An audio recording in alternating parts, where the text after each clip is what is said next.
What's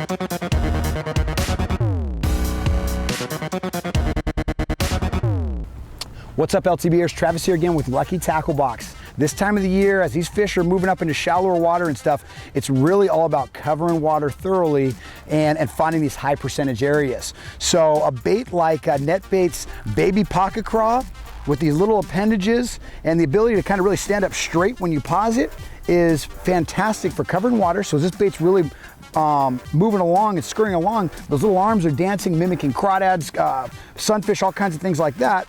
But then when you stop it, that bait will kind of trigger up and it shows well to these fish and can generate some great strikes. So let's break down this technique of being able to cover water and really be able to pick apart your areas and learn your areas better, starting with rigging. Okay, when rigging this bait, you really just want a jig head that's going to keep this bait along the bottom. So there's a lot of different stuff out there on the market. It's more about just keeping this bait on the bottom and feeling out the bottom. So you want a heavy enough weight to keep it down there, but also you just want to know that that bait is going to be able to move it fast enough. Those little legs are going to be kicking and really getting the action you want to generate some strikes.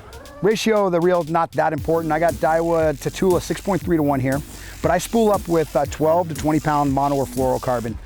I've got 20 pound fluorocarbon right now, so I can really feel out that bottom and horse these fish in. Depending on how heavy the weight is, I go from either a 6'8" to 7 foot medium heavy to heavy rod.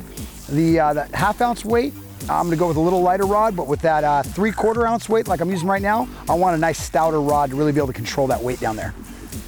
All right, there's two things that are going on when you're fishing this thing along the bottom. First is you're trying to bump into everything. So you want to reel that retrieve just slow enough to stay in contact, really feel it ticking around down there.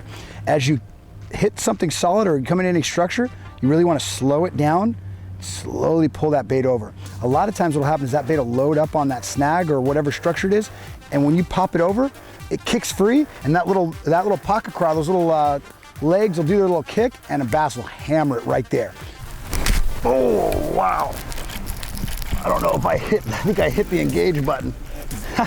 This is a better fish here. There we go, nice, nice. There we go, we got those red lips, guys, that's key. You want those red lips on those fish. If you got red lips, that means they're eating crawdads and stuff. That means they're rummaging around on the bottom and actively feeding. That's what this little Paca Craw can imitate as well. Perfect little bait to be casting around these little docks and really working your favorite areas and learning them even that much more. A quick little addition you can actually make to this little bait is to chartreuse the legs, the end of the tip of the claws right there. And what this does is it gives the fish a little bit more something to kind of zone in on. I know that bluegill and things do have little chartreuse tails, but you know, just the chartreuse alone really can bring a lot more presence in the water and get these fish fired up a little bit more. When talking about location, this bait can be used pretty much anywhere, except for, I would say, grass. What's gonna happen is this thing's gonna hang up on grass, and you're gonna wanna throw it a different way. The Paca Craw will still work well. You can put it as a trailer on a chatterbait or, you know, Texas rig with a bullet weight or something. But when you're throwing these heavy weights that you're trying to drudge along the bottom and really explore the bottom, you're not gonna wanna fish it around grass because you're basically just gonna grab a bunch of grass. But anywhere where there is, you know, a softer bottom or rock bottom or anything like that is perfect to really throw this bait and explore what's down there and identify some of those bigger structures down there. And once again, it's so good to creep this thing over. Once you feel a big log or a rock or something, just slowly creep it over and then let it slow down. And you know, it doesn't matter wherever you've caught fish in the past or wherever you think is good, this is a great place to throw this bait and learn that area better. If you've got a point or something that you really enjoy, that you catch a lot of fish year round, this is something you would throw over there and really be able to feel out, okay, where is the rockier side of this point? Is there any drop-offs? Because if you use a heavy enough weight, the second you come off a big drop-off, you'll really feel yourself lose contact with the bottom.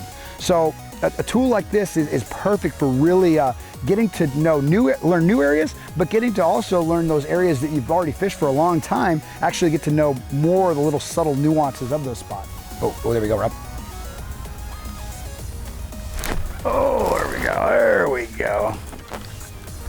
Right before the sun went down on NetBait's little Paca Craw. The beauty of this is you can swim it fast or you can slow it down, and those legs are still gonna do the action you need, that little kicking action that's really resembling fish kind of scurrying along and stuff. So Definitely check it out. You're going to be able to explore a lot more, and you're going to learn a lot more about some of your favorite spots. Once again, I'm Travis with Lucky Tackle Box. If you enjoyed the video, always give us a thumbs up and subscribe to our YouTube channel. Also, if you want to know any more about any of the gear that I was using, from rods, lines, reels, or the clothing, Stormer clothing that we are now sponsored with, check out the description box below, and there will be links to get any of that stuff you want. Peace.